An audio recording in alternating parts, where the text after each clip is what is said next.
All right, the United States Department of Education, that's one of the things that, look, the reason that Chuck Schumer folded, if there had been a government shutdown, the Doge department could look around and say, well, you're not essential, you're not essential, you're not essential. This entire department is not essential. The Department of Education has been a abject failure. Oblivion. What's oblivion? 10 pounds of crap on a 5-pound sack, my father used to say. But it's not. Look, our grades have gotten worse progressively since the 1970s when the Department of Education was created. Stephen Wilson is joining me. He's a Pioneer Institute scholar and researcher. Stephen, thank you for being here. Great to be with you, Steve. All right, so when I see COVID come along and I see a mass exodus of public schools to homeschooling, and I see that those kids are excelling, they're outclassing, if you will, the kids are going to the public schools. We learned yesterday that 7% of the kids attending Detroit schools, 7% are homeless. And only like 30% can read at grade level or less.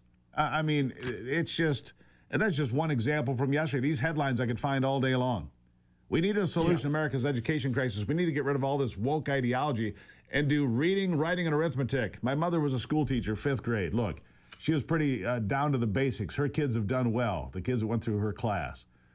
Because you taught them something. What are we teaching now? To be woke?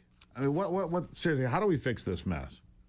No, you're absolutely right about that part. Look, we did have more than a ray of hope. We had something very exciting happening at the beginning of the decade. We had the rise of urban charter schools. And in many places, these schools were exceptionally successful. We had achievement gaps of race and class that were being not just closed, Steve, but actually reversed. We had children from poverty who were outperforming students in suburban schools. But then we turned away from what was working, and we saw the rise of social justice education, which I think you're referring to. This attempt to indoctrinate students in a particular kind of ideology, to close down speech, to treat them as fragile and broken. And it's been a terrible negative turn. So these very high-performing schools have fallen dramatically. Absolutely. I'm going to look at Detroit again. Easy example for me because I don't live too far from the public schools of Detroit. The best outcomes are charter schools in Detroit. The worst thing that ever happened to school kids in America, besides the Department of Education potentially, the teachers' unions. Franklin Roosevelt was smart enough to know that you should not have public sector unions.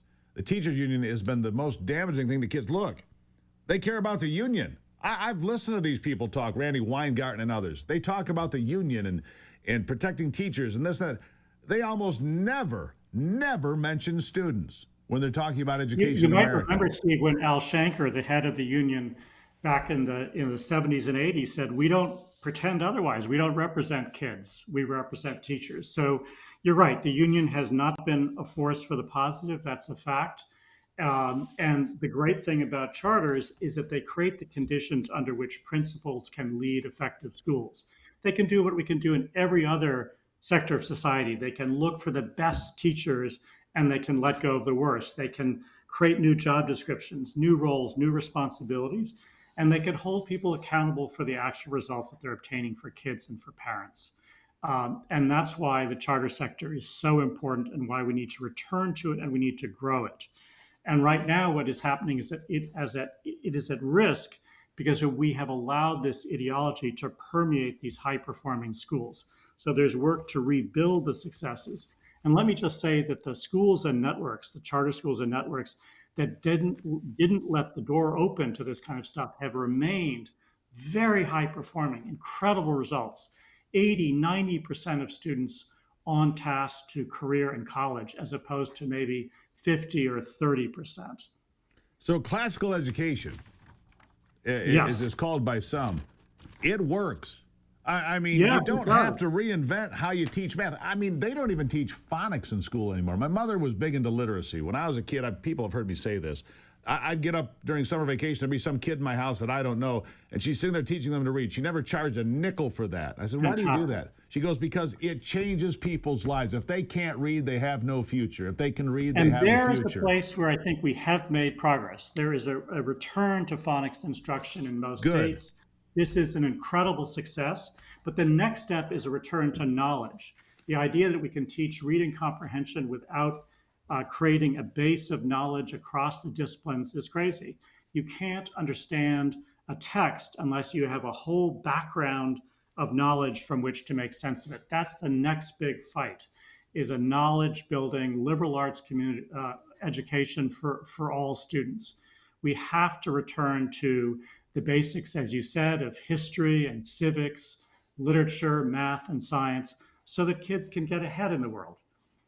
Now, kids have to be able to have a foundation, an educational foundation. And again, it's basics. You go back, we've all seen these online. An 8th grade exam from 100 years ago or 120 years ago, and the things that kids had to know about weights and measures and math and in literature and punctuation. These kids couldn't even come close today. We have a bunch of mindless little robots that get all their answers from, oh, here's my phone. Most of these people can't even find their way to the grocery store without MapQuest. I mean, seriously, it's a frightening damn world we live in. What if they unplug that cord someday? That's be true. And one thing we need to do is we need to get devices, we need to get phones out of schools and out of 100%. classrooms. It's so obvious, but that is an important thing to do. Couldn't agree more. I mean, I remember my mother telling, me, I said something about wanting a calculator. Yep, you can have a calculator as soon as you know how to do the math. As soon as you know how to do math, then you can have a calculator. You know what the analogy to that today is, Steve, is AI. Right. There are a lot of people who are going to say, well, AI will solve everything. Children will be tutored by being on computers. No, what's going to happen is that the privileged and the affluent will have access to real teachers, and everybody else will be stuck in front of computers. We already have 8 or 9 hours of screen time.